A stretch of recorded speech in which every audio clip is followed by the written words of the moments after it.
Welcome to Life Expressions. I'm your host, Chari Hineda Elon. Our guest today is Carlos Davalos. He's an account management and marketing professional with 9 years of experience in entrepreneurship, investments, technology, and education. Currently, he's working as an employer engagement officer at Douglas College on a full-time basis and as a part-time manager of administrative services in Vision to Reality Foundation. As a newcomer to Canada from Peru, who's helping students find opportunities in the job market and contributing to a nonprofit organization to help immigrant entrepreneurs learn how to do business in British Columbia, Carlos is enjoying the best of both worlds, and I'm happy to have him here at Life Expressions. Hi, Carlos. Welcome. Hi, Cherry. Well, it's a pleasure to meet you, and thank you very much for joining me into this conversation, Life Of course. Expressions. Of course. Carlos, please share your story of how you became passionate at what you do today. Well, I started, since I came here, I came to study at Douglas College as well. So I came to study a marketing post-degree. I had a bachelor's degree from back home in business administration. And honestly, since I came here, I started to network with different people to learn from others. So I basically if I wasn't studying, I was focusing on meeting new people. I came in the pandemic, so it was tough to meet people. So I basically approached people LinkedIn, and suddenly I came up with, according to my experience, previously I have worked I've been an entrepreneur for some years. I had a company focused more in engineering. Mhm. And I wasn't an engineer, so more or less I was focusing on the commercial side, strategic side. And then afterwards, I went to work I worked for some years, so yeah, 1.5 years in a company that built social impact construction projects for people with different abilities. Yes, that was amazing. An amazing experience. Afterwards, I worked in an investment fund as a corporate chief. Basically, I was basically the middleman between the directors and basically all the team, the finance team, the legal team. It was a great experience, a great experience, very challenging, but great. And then I went to work in a tech company where I was more focused in developing an e-commerce platform during COVID. And then afterwards I came here. So basically, my work has been more or less involved in account management, business development, business consulting, basically. And then through meeting new people, some of the opportunities came, and then I started working in Douglas. I haven't worked in an educational institution before, but it ended up being the best experience of my life. I think there's a difference from working for stakeholders, investors, and working for a student, helping someone, right? And helping them achieve or start their career to achieve their dreams. So there's a lot involved there. And yeah, I think my passion went all in. And then during the way, through networking, I started to meet new people. And in this case, I met Winnie Sue. She's mentor, also boss, and a friend, and a very good friend for me. So now I'm supporting the organization as well. And now I'm also I'm a passionate in entrepreneurship. So I'm right now working in an organization that helps immigrants entrepreneurs to learn how to do business in BC. So I'm also learning myself. So it's a great experience. Wow. In fact, you have said it like it's like having the best of both worlds, right? So now let's talk about you being at Douglas College. With your role there, what do you think are the key skills and abilities for a student to have the best job opportunity in the market? Well, skills they have to. Well, honestly, right now I don't oversee too much of the student side. I take care more of the employer side. But Yeah. I have been learning from the career advisors in Douglas College, and they are amazing people with a lot of skills. And I would say that communication skills first. Is the first filter to pass any kind of interview process. So Yeah. the first thing that an employer will do is call you just to know if you know how to communicate yourself. So that's the first step. Then the second step is just learning how to showcase your profile in the best way. your skills, your credentials. There's a lot of micro credentials nowadays that people can have access to. So yeah, I think it's both from those sides, because at the end you're a paper, so you have to do the best job on your side to achieve the other side, the people from the other side of the table, to be able to see like, who are you in a paper, right? So that's where, for example, if you're volunteering, when you volunteer, the employers see that, hey, you're passionate for something, right? You want to have life with purpose, and if you're volunteering, hey, they want to know, hey, why are you volunteering, right? So they start to see your passion, and employers nowadays love attitude, they love people with passion, because they know that they will go all in for the job. So I think that's, yeah, I think those are things that are very good things to consider for any student wanting to reach out to new opportunities here in Canada.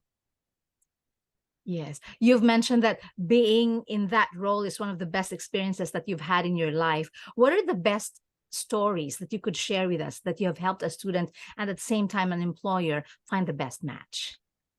Well, now, well, for example, right now, I think we've had, okay, several showcases, but for example, for example, the internship, even though there can be maybe paid internships, uh, at the end you have to push a bit the student to apply to certain jobs. I won't tell any names, but a student went to work he didn't expect anything about an employer. The student needed a little push, but honestly, I knew that he had the skills, he had the passion, but for his XYZ reason, he didn't have the time to apply and to pay too much attention to apply for internships. So the thing is, he applied to a job that I matched him with the opportunity. We suggested him through the career advisors, hey, this may be the job for you. He just applied. At the end, he achieved the interview. He went into work in an organization, and he did a great job. And at the end, he got hired at the end. Okay, so those are and right now he's jumpstarting his career. He's growing extremely fast. When you see those outcomes, and suddenly you start receiving messages from people, hey, Carlos, thank you very much for pushing me for this opportunity. Or maybe there's another student that, even though the employer didn't have the money to hire them, what the employer did was open up all their networks to the students, so the students can be able to get their opportunity and start their career. Yeah. So there's two ways to see it. True. And yeah, performance is key. So if you perform in a job, I think your employer will be very grateful with you. So he will do anything he can do to hire you or to refer you to anyone. I agree with that. Absolutely. How about your experience with Vision to Reality Foundation? You said that you are learning at the same time helping immigrant entrepreneurs learn how to do business in BC. Tell me about that experience. Well, it's been a whole learning process. It's a new non-profit organization full of volunteers and full of passionate people. They were working with purpose because they are aspiring entrepreneurs. And right now we have more than 500 members in the community. So it's growing very fast, month a month. So we're doing more things. And of course, the leader, Winnie Sue, she's very passionate and super fast-paced. Yeah. So we're doing things in a high velocity. Okay, so you have to do everything. So I'm learning a lot through that side, through the managerial side and administrative side, but also, for example, just going through every workshop, going to every storytelling session, there's a new story. So you learn from other people. You know how other people made their businesses, what was their journey. And in the workshops, you start to learn the techniques of how to do business and how to ask for a loan, maybe, okay? How to ask for funding and where to find funding. And suddenly, and for example, suddenly you start to hear in the storytelling sessions experiences from business owners, where they start to talk about more technical things through their journey. So honestly, the other day I started to hear an experience from a business owner. She has like a coffee place, and she makes macaroons and has products related to macaroons. And she started to to tell a lot of details of how she achieved to selling to the retail business and Whole Foods and other kind of big retail stores or big stores, big supermarket stores. And there's a lot of licenses that she has to go through, a lot of safety licenses as well, and that the food and beverage industry requires you to have. So I think it's not easy to be able to have all that information. And of course, Winnie also asked the right questions and the hosts. So every conversation starts to be more enriching and you got to learn from them. And then if you suddenly I have a lot of notes, but suddenly I have a lot of learnings from other kind of business owners. So at the end, those are part of the resources of Vision to Reality Foundation. And this, at the end, those resources are part of the community, and the community have access to all of this. So it's very powerful, because at the end, from each workshop, each storytelling session, our resources start to grow. And at the end, those are free resources for the people, for the community. Yeah, that's wonderful. You have perhaps met more than 500 members of V2RF or heard a lot of stories from these new entrepreneurs in British Columbia. Do you think there are unique challenges that immigrant entrepreneurs face versus an old citizen of Canada? Like, are there unique challenges that an immigrant entrepreneur face in BC? Well, networking first. There's no network. You don't know people. Yeah. So you have to start opening your network. And there's a lot of strategies to do that. And I've heard different stories from, for example, yesterday I met a woman that she came 1 year ago, and she came with an entrepreneur visa. And she was thriving in BC. So I was surprised, and it was good to hear her experience. And basically, what was her keys to being successful in the way was networking. And she went to different meetings from different chambers of commerce, for example, or different board of trades. So that gives her the exposure to talk and to meet different people, to learn from others. And suddenly she starts to make connections, and the clients come to her, and she starts to offer her services, and suddenly the money starts to come. So it's a matter of putting yourself out there. It's challenging. It's very challenging, because there's people that are more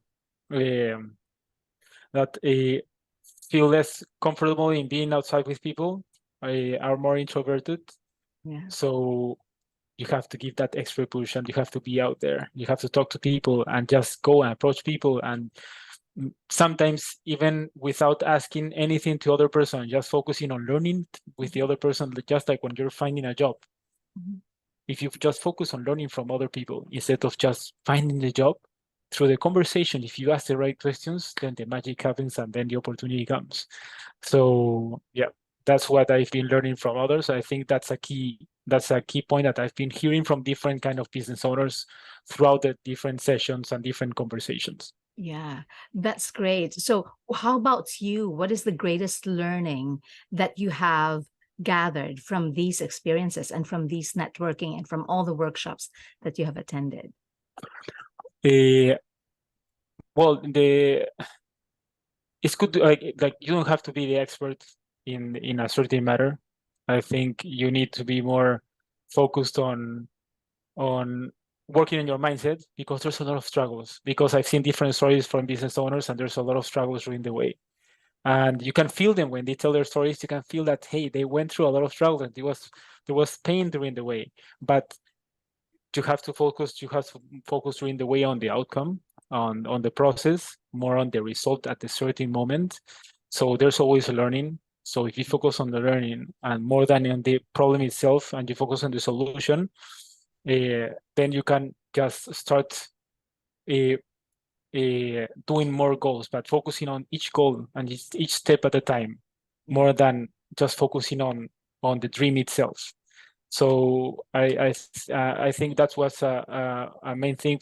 Working on your mindset, also on your mental health, because there's a lot of challenges, and networking. I think I will say all of the different business owners talked about networking here in Canada, I think here, I've experienced it. Networking works in Canada. People are very open to help Yeah. and very open to give you their time, because their time is precious. People are working, and their time is money at the end. So they're happy to allow other people to learn from them. So I think networking is very valuable. I think those kind of meetups that the different chambers of commerce and other board of trades offer are precious. Yeah. How about you? How do you keep yourself motivated? How do you keep your energy and your balance in life with all the things that are going in your life and you're being too busy? I read books. Well, thankfully I live two blocks or three blocks from the train, and my office is right beside the train. So honestly, I take my time in the train just to read books. So honestly, I think because coming to Canada is challenging enough, Mhm. and you can't imagine how many books I read during my first year here. I had to keep myself motivated, so I just basically nurtured myself with podcasts and read books. I read 24 books in less than a year. So I think I think that's a way that work for me. Also doing sports. I do sports right now 4 times a week as well during my Wow. lunchtime. So yeah, I think it's important to keep yourself like strong mentally and physically. Yeah. What sports do you play?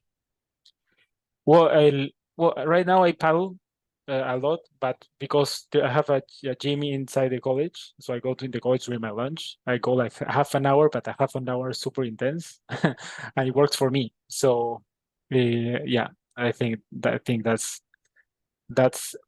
my moments. During the train, I read books, and then during the at lunchtime, I go to the gym and I sweat a bit, and that's okay for me. That's wonderful. That's really keeping balance. Yeah. Yeah. Yeah. And you are a mentor to students. You are, shall I say, the connection, the liaison between the employer and the students. At the same time, you're also being mentored by Winnie at Vision to Reality, and you mentor the members as well. So mentorship plays a key role in what you do today. Yes, yes, as well, for sure. Yeah, because we have different volunteers, so you have to keep the volunteers motivated. So a way to keep them motivated is mentoring them. Uh, yeah, I think mentorship is a responsibility, and I know if I'm the best mentor, I try to be helpful for others and being of service for others and hearing others, because at the end, even though we have people in the community, people that volunteer and people that are engaging with us in different kind of ways and natures, I think it's important to hear them and hear them mainly because there's always struggles during the way. Okay, volunteering is tough, and managing volunteers is is tough enough because they're giving their time to you. So you have to be patient on their schedules as well, and just be super archie flexible with Yeah. them. So and each one of them has struggles. Each one of them has want to find also their opportunities. So also as they are looking for a job, as they're volunteer for you and giving them time, donating their time for the organization, you have to also keep them motivated and assign the different tasks and give them their time, and with a and in this case with students, I don't have a direct relation with the students because I'm more focused on the business owners, on employers basically. Sometimes some students come to me, of course, Latin American students, because I'm Peruvian, I speak Spanish. A lot of students come to me to talk. So, and that's great. And I give them suggestions, but I'm not technical in the coaching side. So I basically tell them, hey, networking works and just expose yourself, talk to people. So I mentor them in that side. I think I think people don't value how networking can change your journey, your career journey. Yeah. So that's a thing that one friend of mine, before coming here, she suggested me to network with people, and Yeah. I did that, and it worked for me. So basically, I want to spread this to other people so they can find their opportunities. Mhm. What would you advise to some who are hesitant to put themselves out there and who are shy to do networking? How would you help them make the first step to improve their networking? So and as I mentioned before, when people, I did the same thing. When you network and you focus on finding a job and focus on the outcome, that's when things start to go wrong. Because I made a lot of mistakes. When I was a student, I met a lot of people and I networked the wrong way. So during the way, I started to change my focus, to change my strategy. And when you change your focus from finding a job to learning from others, suddenly things start to change as people start to feel that, hey, you're genuinely listening to them, listening to their experience, and you're taking notes. And you're asking right questions. They try to learn that you made your research and you also have the background. Yeah. So at the end, through your questions, people start to So at the end, what I suggest to students is, hey, network, but focus on learning Yeah. more than the outcome, and just learn from the other people. And it doesn't matter if at the end of the conversation they don't offer you anything. Who knows if they maybe will offer you something in 1 week and a half, because it happens. I've had different students that I taught them how to network, or not taught them how to network, but suggested them different strategies that they can apply how to network. And suddenly the conversation finished, nothing happened, but maybe 1 week and a half later, hey, why don't you apply to this kind of job? So, or to this job, or maybe there's an opening in their company. So Yeah. why do you apply there? So you maybe know that, hey, maybe that person suggested, that person referred that person to the company. Because when you network, first of all, you pass the first filter. Thus, people will know that you know how to communicate yourself because you're interacting with other people. They're seeing you, okay? And you already put a face to your resume, okay? So the second thing is, they know if you ask it to the right questions, they will know that you have the background. And the third thing is, just exposing yourself and just approaching new people to network with them or to learn from them is challenging enough. So they already know that you're proactive. Okay, so those three things are key to know that you have the attitude and you know how to communicate yourself and you have the background. Because during the way, in a certain conversation when you're learning, then the conversation organically, the people will ask you, hey, and what are you doing right now? And you start to pitch yourself, but also focusing on them. And then the conversation will change to your side and you will start pitching yourself and talking, and they will ask questions. They will know, hey, that person might be a great fit. So then the opportunity might come.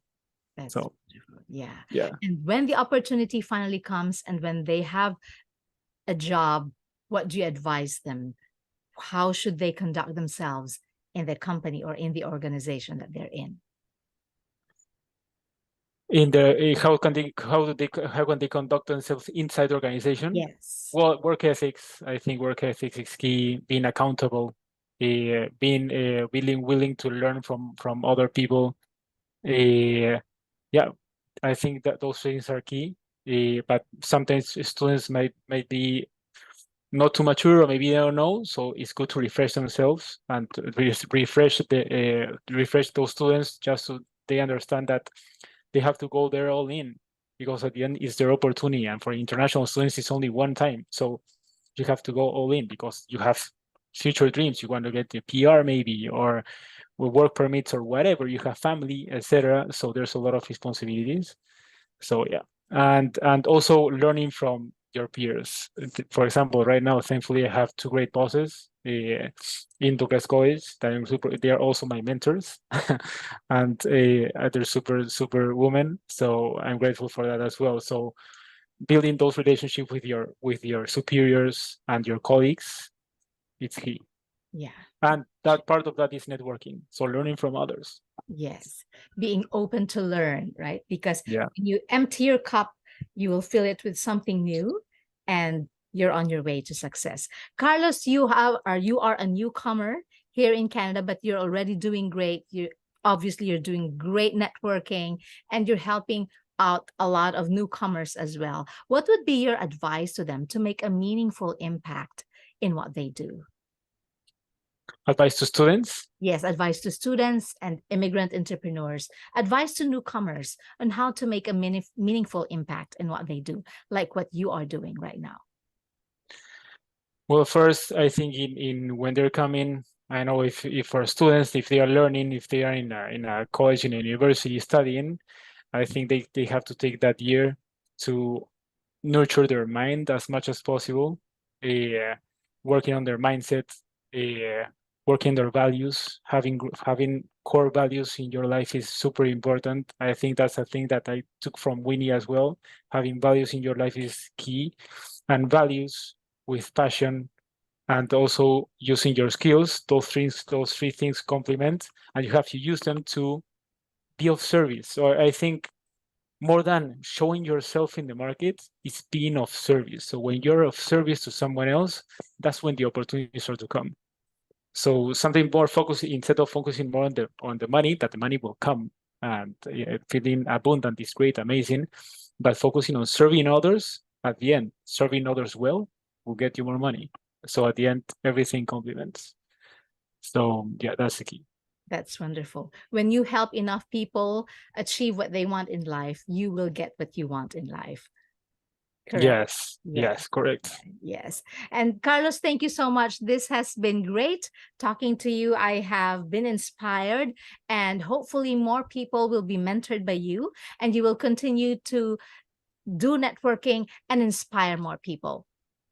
Yeah, I would suggest people to find mentors. Mentors are people that have achieved more than you, so you can learn from others. So I think that's the key.